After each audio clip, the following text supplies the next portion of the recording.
13 Tales Told by a Dubliner, by Turlough con me. Story number 9.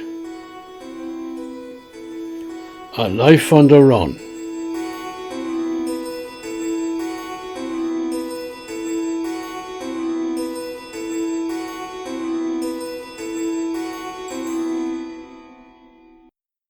When I was in Toronto, I went down working near the American border. I came across a fugitive from the law. There's always fellas that come up across the border, maybe after pulling a big job or escaping from some prison. I didn't know this at first, of course. I mean, about American fugitives, or about this particular fella, Frank Davis, as he called himself. He was a fella that was working at the place where I was working. They were real Joe jobs, as they used to say over there. Now, this fella kept mostly to himself and didn't get into chats with others at lunchtime or what have you. But little by little, I got into conversation with him and gained his confidence. I remember well the look of him. He was a handsome fellow, with jet black hair slicked back and an athletic build. But what you noticed most of all were his eyes. They were very sensitive eyes that seemed to register everything seen or heard. They were so alive. His eyes contrasted with the rest of him, which was muted. His manner was understated. He didn't raise his voice. He didn't laugh. When he smiled, it didn't last for long. His look was serious. He looked like he'd been through a lot. But he couldn't have been more than 35. That's where I would put him. He was a quiet sort of a fella, but it wasn't just that. It was that he seemed under a cloud or a burden of some kind. There was a sadness about him. It showed in his eyes. I didn't often catch his eye, but when I did, I could see the sadness there. He had dark eyes, and they were full of sadness, and they seemed to say that he could understand all the sadness in the world. It was a sympathetic look he had. Now, I've known other fellas in me time that were reserved and gloomy like he was, but you didn't want to get to know them or have much to do with them, because you knew there was no sympathy there. They were looking out for themselves, and they didn't give a damn about you or anybody else who crossed their path. Anyway, here was a fellow who never talked about himself and who was oddly non-committal about any other topic of conversation. Yet I liked him, and I wanted to know more about him. At least, I wanted to get to know him. And the two things seemed to be bound up together. I sat and had coffee with him once or twice on breaks, and I tried not to break down his reserve by asking questions, which I guessed would only make him become evasive and withdraw. Then one day I actually had lunch with him at the canteen, as there was no one else having lunch from the work group but the two of us. We collected our trays with our meal on them and stopped to pay Alana, the cashier. She was there at least. She was a young girl who lived in town. She knew him and she knew me, and we exchanged a few words. Then Frank and me went to a table and sat down. We talked a little bit about work to begin with. Just chit-chat. Then he said, "You're from Ireland, isn't that right?" "That's quite right," says I. "I'm from Dublin." "Great city," I added with a slight smile. He returned the slight smile. "I'm sure it is," he said. "Do you miss it?" "Sure I do," I said. Then after a pause, feeling an urge for sincere confession, or maybe just hoping to win his sympathy, I added, "I miss a lot of things, but more than things I miss, It's the strangeness of here that gets to me sometimes. It's a different country, a different society. People talk different, they react different, they think different. He was silent for a moment, as if he was weighing something in his mind. Then he spoke again. Just how long have you been over here anyway? 2 years, I said. That's not long, he remarked. No, not all that long, I said slowly. Long enough, though, to realise how different things are here. Because when you come here first, you think how great it is, and how exciting it is, and all the opportunities you see before you. But then you stay around for a while, the newness of it all wears off, and eventually, well, as I said, you realise how different everything really is. Under the surface, I mean. Under the surface. He was trying to sound casual, but I could tell he was interested and genuinely wanted to know more. On the surface, people are much the same, and things work. Society works pretty much the same, though there are different names for things. He smiled. Like lift and elevator, that kind of thing. Yeah, I said. But I came to realise that people are different. All people, from what I expect, or have been expecting. How they tick, it's different. Really different. Like what? Well, people don't relate in the same way. You don't look a fella in the eye and just make a remark to him, or strike up a conversation, just because you automatically have so much in common. Back in the old country, you may be alike or you may not, but you still have plenty in common. Even the things that are different about someone, you can read them off and then make allowances for them. But that's not the way here. When you meet people, well, you know little about the other fella, and he knows nothing about you. You have to start from scratch, as you might say. I find it hard to let go of old habits. I try to allude to something that I and the other fella might have in common, and here it always just falls flat. The other fella just looks at me. Whatever this game is, he's not playing. And the worst thing is, not so much that you don't know the other fella and can't begin to get to know him, but that he knows nothing about you. Nor does he expect to. Nor does he really want to. And that's the trouble. That's what weighs heavily on me soul. That being unknown and not being understood. There's no mirror to give you a reflection of yourself. It makes you feel like you're not really there. Frank Davis had lit a cigarette. He smoked like a man who needed the cigarette to calm his nerves and relax. But it looked like he wanted to relax. Is that so bad? He asked with a slight smile. I feel relieved when people don't ask me about myself and don't want to know. It means you don't have to do a lot of explaining. I suppose, I said, but that's the difference between us. I mean, your people and our people. We don't have to do a lot of explaining because we have all that stuff in common that I talked about. You don't need to understand one another. You just meet to do a job, say, and when the job is done, you part company.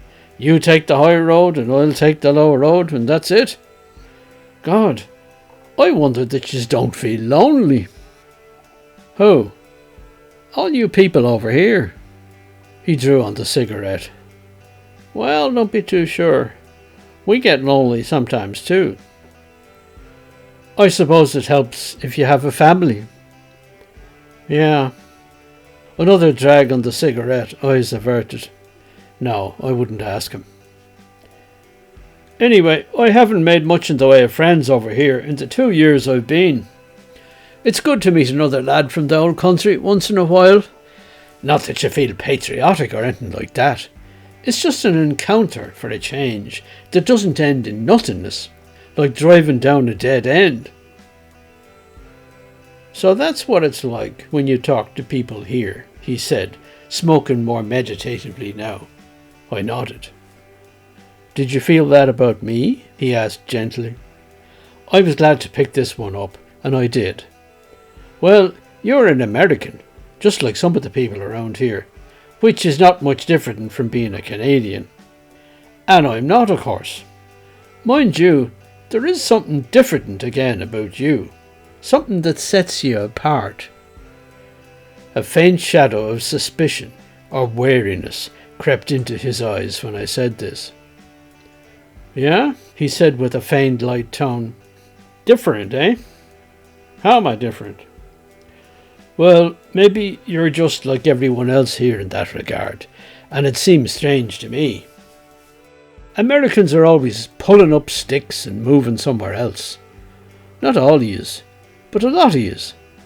And it seems to me that you're a man with no story and no roots. You're on your way somewhere, and you could come from anywhere. Am I right? He smiled broadly now, in spite of the wariness which had not left his eyes. I guess that's about it, he said softly. I've never managed to stay long in one place. I nodded eagerly. That's just it. The other fellas I know here, they have some kind of roots, some kind of a story, even though there's a lack of attachment to home and family that I find hard to fathom. I mean, home can be anywhere. Family is just where they happen to be. But you seem to be an extreme case. I grinned, and so did he. Nobody knows a thing about you, and you're not in a hurry to tell either. His grin faded slowly. Well, maybe there's not much to tell. He shrugged his shoulders. Oh, but there is, I insisted. You try to be the man with no name, but there's a kind of a look in your eye that tells people you care, and that there really is something to you. If you don't want anyone to notice you, you're not going the right way about it. You're not that kind of man. Well, thanks, he said, reverting to his shy smile. I have always cared about people, about the people I meet. Yeah, but you too. I thought so, I said, and that's why, well, you seem to me to be almost as much a stranger in a strange land as I am, though you're from here, or America at least. And that's why I'd like to get to know you, if you don't mind, I added apologetically. No, I don't mind, he said heavily now. It's just that I need to be careful. About trusting people. He nodded. Look, he said with sudden decision, you say you've been here for 2 years. You've never been in Canada or America before, or known much about it before you came. No, I didn't, I admitted. I wasn't what you'd call very informed. Well, if you can keep a secret, he said with his shy smile, and I think you can. I got into a bit of trouble with the law a long time ago, down in the States, and I've been lying low ever since. Oh, I see, I said. Well, that would explain why you keep moving and don't settle down anywhere. I suppose that's lonely. But I suppose there's a kind of freedom to it, even a thrill. You can go anywhere you like. Why, if you had a mind to it, you could throw up your job here and go out west. You know, to the Alberta oil fields or to the Pacific coast. Yeah, I've thought about that sometimes, he said. I kind of like the idea of the Pacific coast, where it starts to be spring in February, he said with a grin.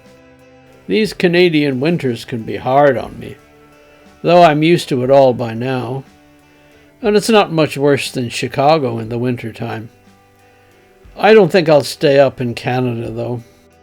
When I've had enough of this job, I'll go back stateside. Who knows, he said with another grin. Maybe I'll go out to California again. God, says I, have you been out there? He nodded. Oh, more than once, he said with a sigh. I guess I've been all over. I've seen America from coast to coast. Why not stay in Canada then? I asked. Take the pressure off you. I take it you haven't been on the wrong side of the law up here? No, but it's not that. It's just that I have things to follow up in the States, and I don't like to be away for too long. It's nice being up here for a while. It does take the pressure off. Our eyes met across the table. Something told me he felt he'd said too much. I was wary of pursuing things. Anyway, he had finished his cigarette. We both got up. Well, nice talking to you, said Frank Davis, with a shy smile and a sympathetic look in his eye that I knew I would treasure. I hope we'll talk again, I said. You bet. Then he was gone. Back to work, I suppose. We had coffee once or twice, without getting to know each other much better. Then again, other fellows were there, and so he clammed up as I expected he would. I decided that I would pursue the matter when I got a chance. He had a story to tell, and as I come from a country where people tell stories, I thought he might tell it to me. One day, we were both on a late afternoon shift that went on into the night, so we had an evening meal together at the canteen. There was hardly anybody there, not even Alana, as we got our hamburgers together. It was a stranger sitting at the cash.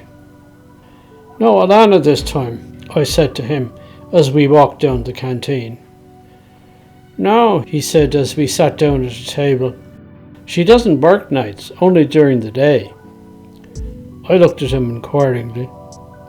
Alana's the daughter of Marjorie Bowker, the woman who runs the motel where I'm staying in town.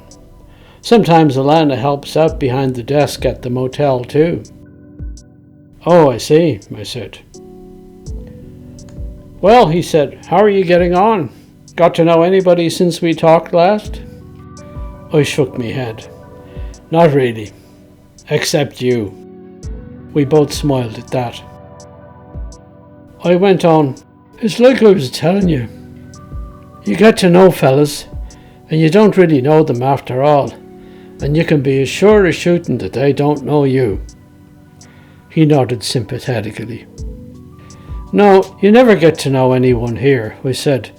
Not even you. Though I don't blame you. I know you have a reason for not being known, whatever sort of trouble you were in. I suppose it was a long time ago. He looked at me earnestly, as if making a decision again. How long did you say you'd been over here? 2 years? That's right, I said. Well, the trouble I was in happened a long time before that, so you wouldn't know about it. Big trouble, was it? He leaned across the table. You wouldn't know about it, but it was a high-profile case in Indiana. He dropped his gaze to the table. A murder case. I shook my head. I've never heard anything about it. Was it a long time ago? It was quite a long time ago, he said, and I could tell he was relieved at my ignorance. Tell me the story, I urged him. You know, I come from a place where everybody tells stories. Sometimes you hear some really good ones. So what's yours?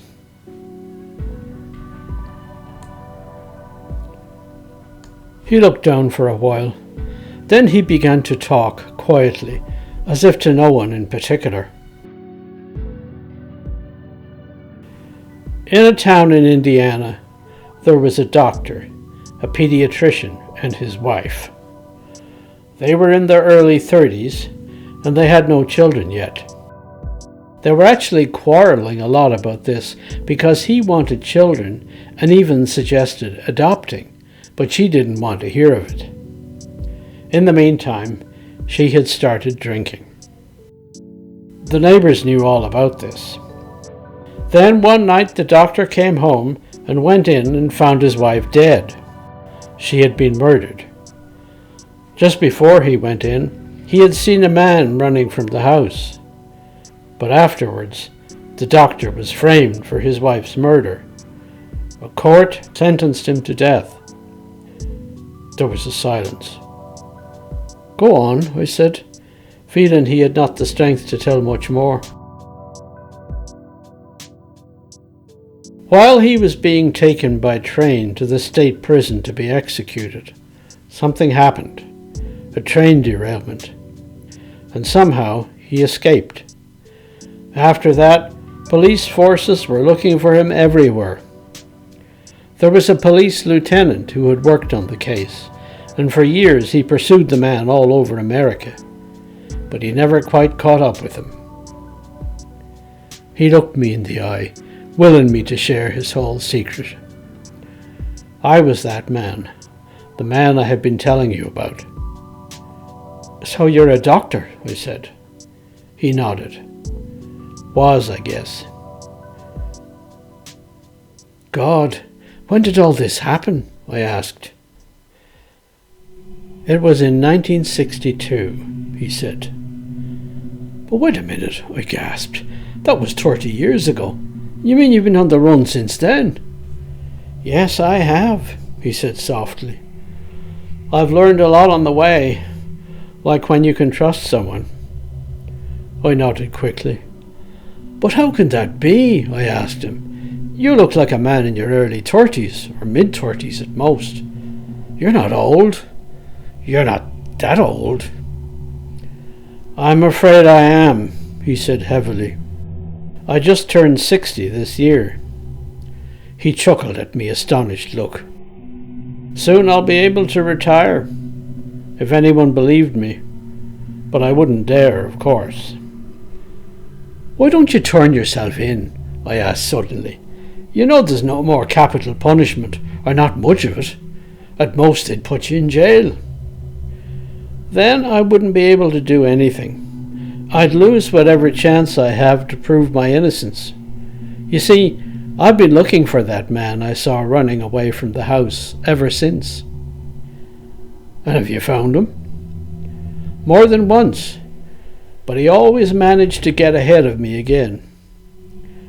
I won't find him again now. The chances are he's dead. I know the police lieutenant who always pursued me is gone. He retired a few years ago in Indiana. Now he's dead.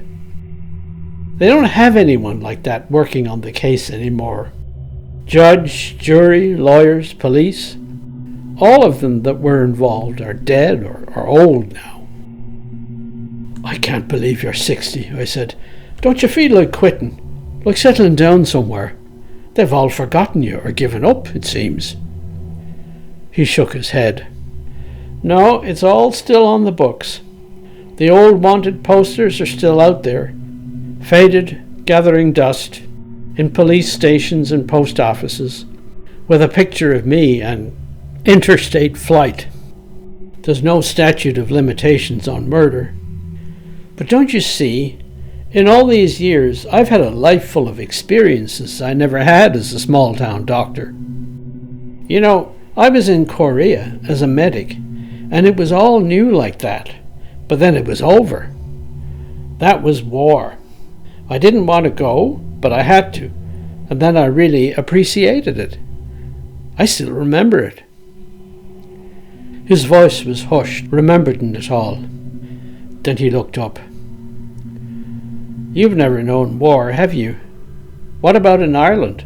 Wasn't there something going on over there not so long ago?" "That was just in the north.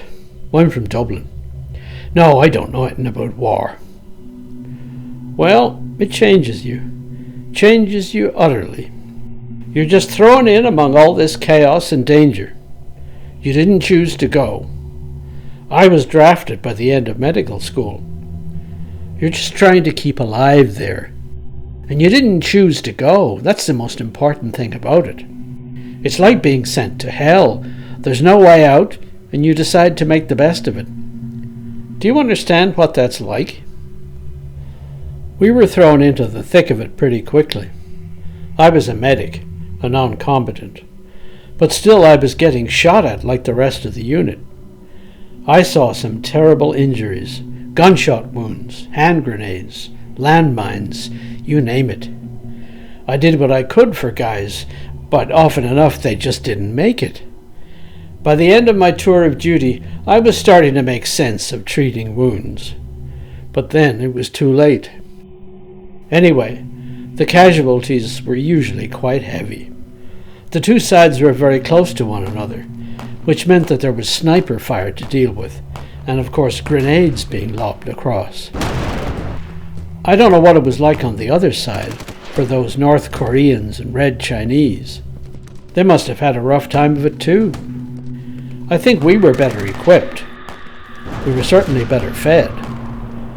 The Reds made up for it by being tricky.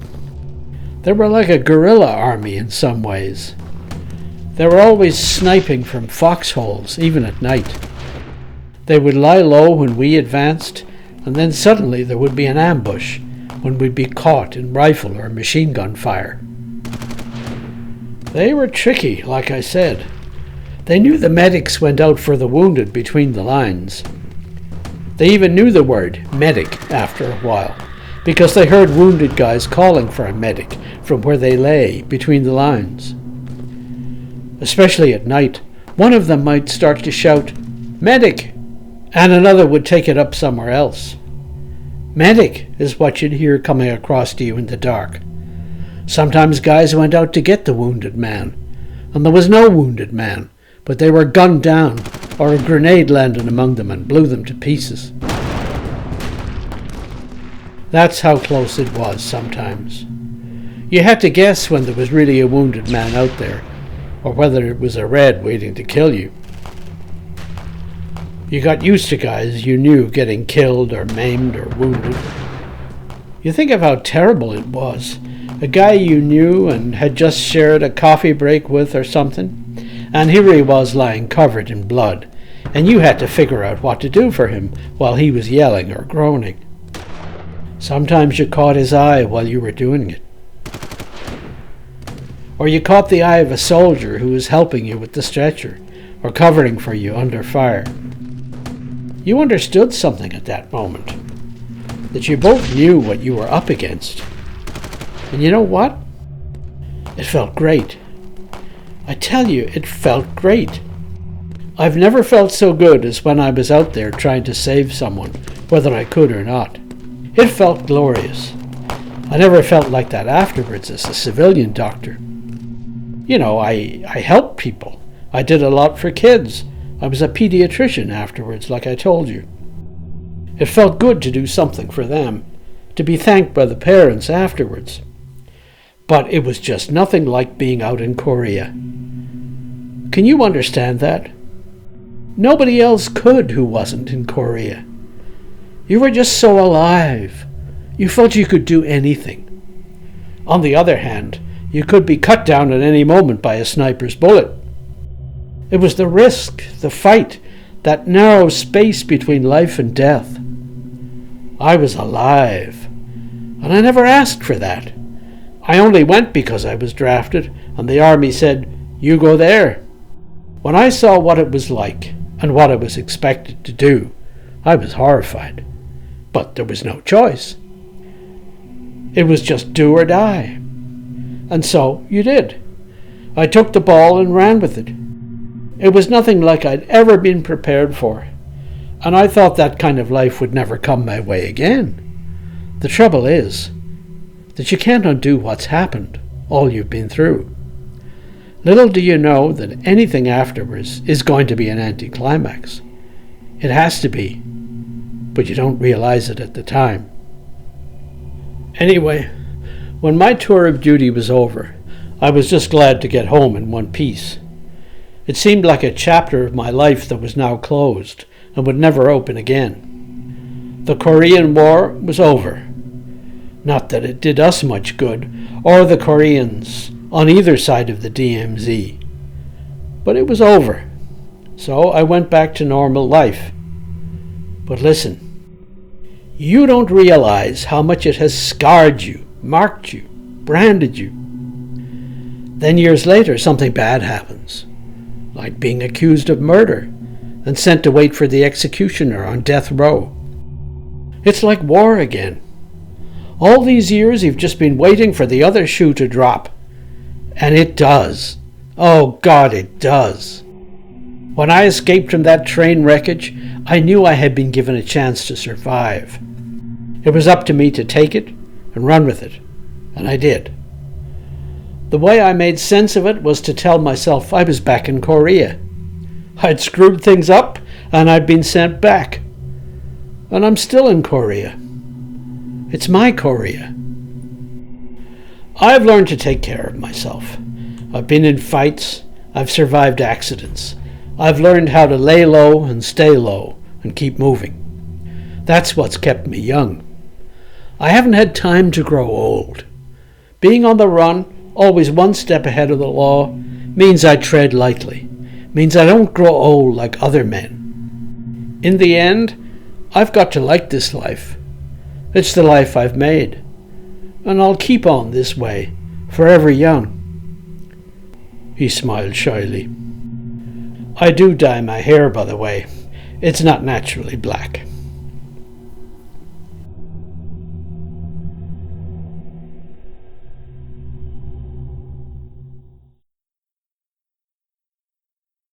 I went to see Frank Davis once or twice at the modest motel where he was staying in the centre of town. The woman who ran the place, Marjorie Bowker, was always to be found at the front desk, or else in the little kiosk shop she had next door to it. When I asked for Frank, I sometimes got to talk to her. She was a friendly woman in her late 40s, and she seemed to have a very good opinion of Frank, being always ready to do him or his friends a good turn. I explained to her that Frank and myself worked at the same outfit, the cement works. She told me that her daughter Alana also worked there as a cashier in the canteen. Of course I remembered her. I saw her every day and often exchanged a few words with her, as did Frank. One morning when Frank had a day off, and so did I called for him so we could go for a walk in town and maybe sit down for a coffee somewhere. When I got into the motel lobby, however, Marjorie stood behind the counter looking worried.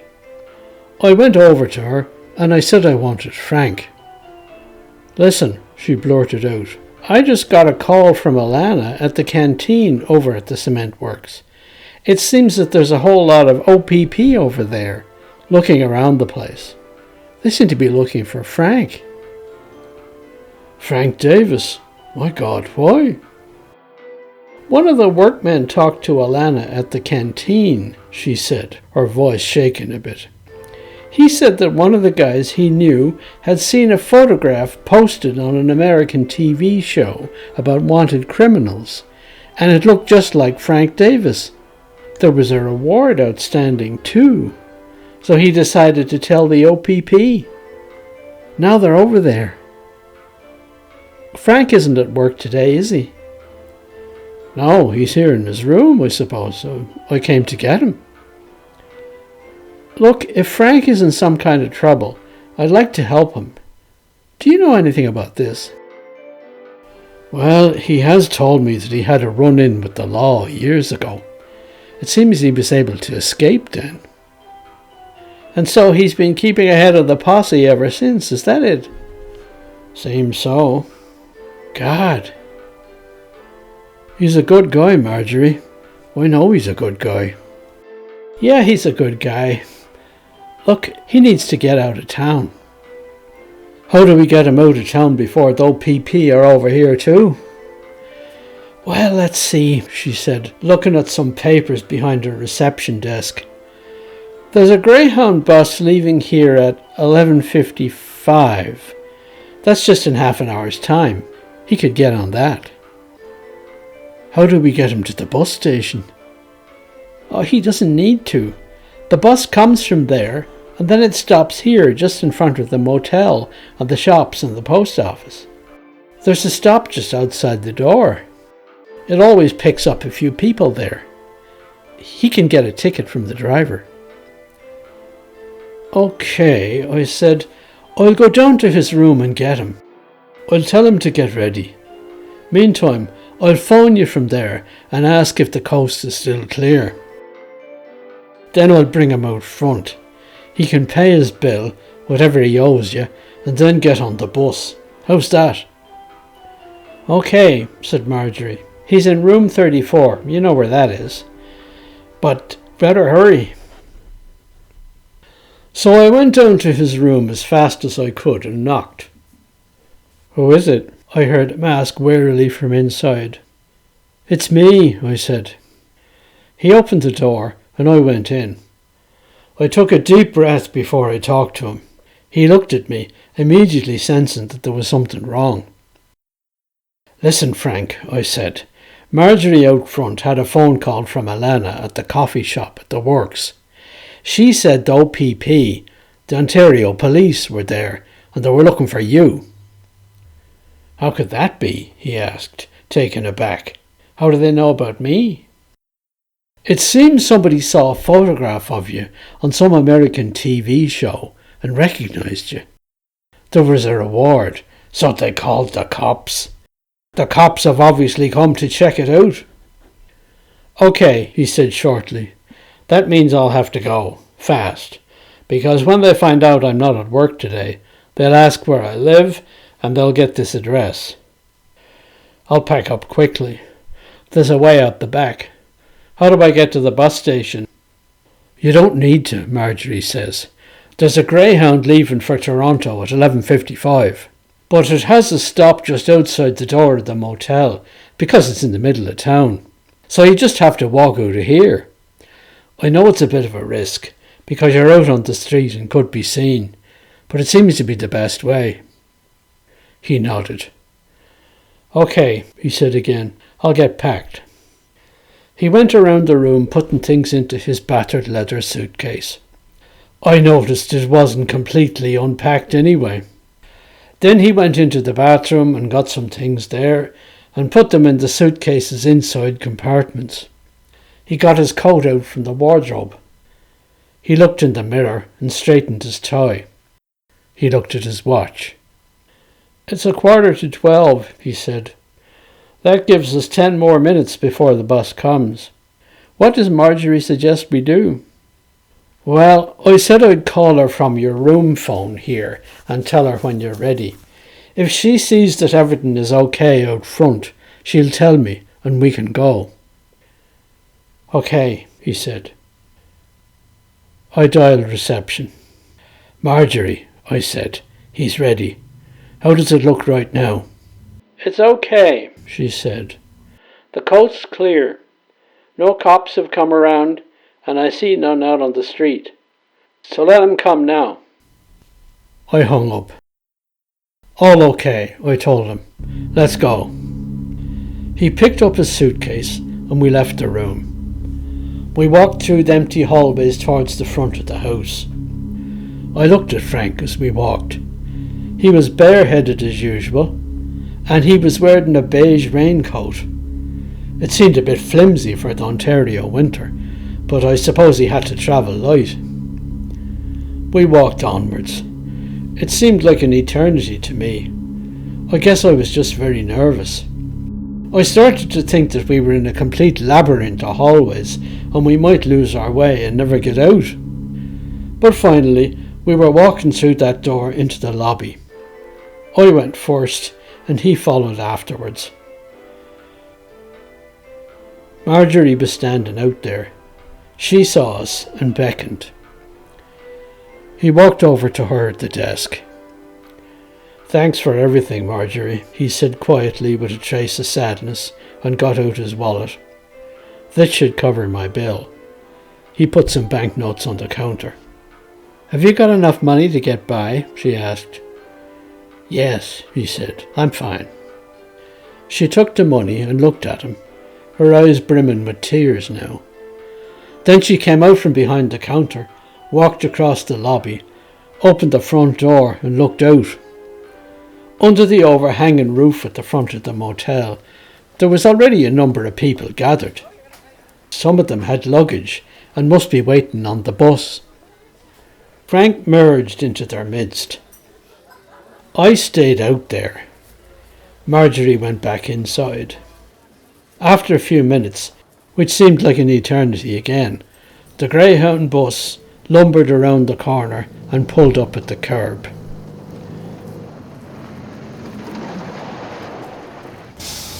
The doors opened.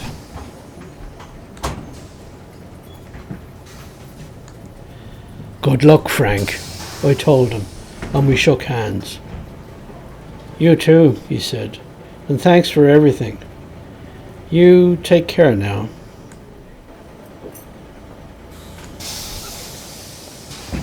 Then he boarded the bus, paid the fare, exchanged a few words with the driver, and went and sat towards the back.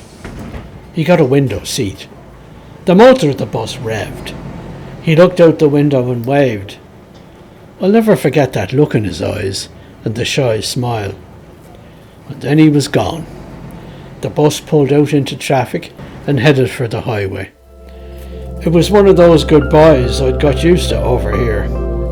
A bus pulling out, heading to the highway for God knows where. I pulled up the collar in me coat and went home to get lunch.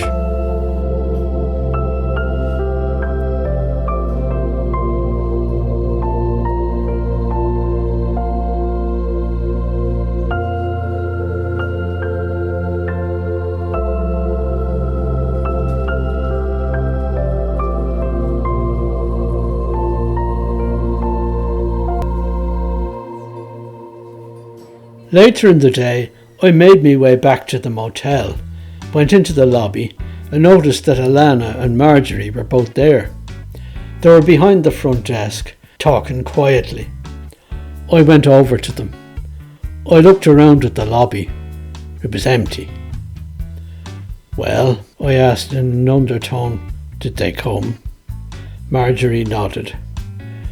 "They eventually put in an appearance in mid-afternoon, about 2:30.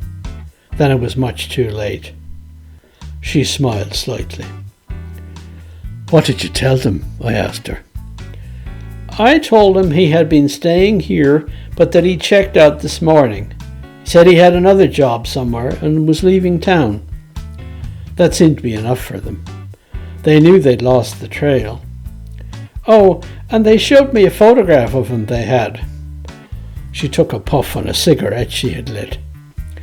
"I told them it might be him, all right, but that his hair looked different." "Thanks, Marjorie," I said, and turning to her daughter I said, "Thanks, Alana. Good that you phoned your mom. That really helped." She nodded. "Well, now we can just forget the whole thing," I said. "But we won't forget him too soon, will we? Frank Davis, or whatever his name is."